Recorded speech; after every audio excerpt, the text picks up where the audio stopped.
Delhi blast કેસમાં તપાસ એજન્સીઓને હાથ લાગી મહત્વની કડી. બ્લાસ્ટની સાઇટ પરથી મળ્યા ટીએટીપીના નિશાન. માત્ર થોડું દબાણ આપવાથી પણ ફાટી શકે છે ટીએટીપી.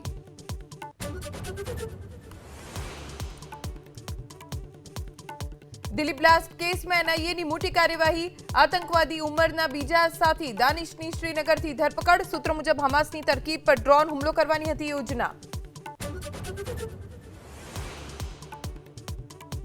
દિલ્હી વિસ્ફોટ પર ગૃહમંત્રી અમિત શાહનું મોટું નિવેદન. અંડરવર્લ્ડના આતંકવાદીઓને શોધી મારી નાખીશું.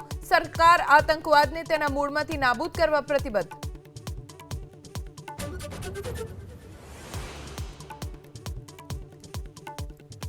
પીએમ મોદીનો મહાગઠબંધન પર મોટો પ્રહાર. કહ્યું, બિહારના લોકોએ જંગલ રાજને નકારી કાઢ્યું છે.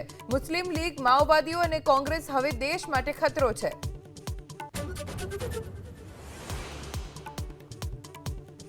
એસઆઈઆરની કામગીરીને લઈ કોંગ્રેસે બોલાવી મહત્વની બેઠક. 12 રાજ્યો અને કેન્દ્ર શાસિત પ્રદેશના નેતાઓ સાથે મહત્વની ચર્ચા. કોંગ્રેસ કરશે મંથન.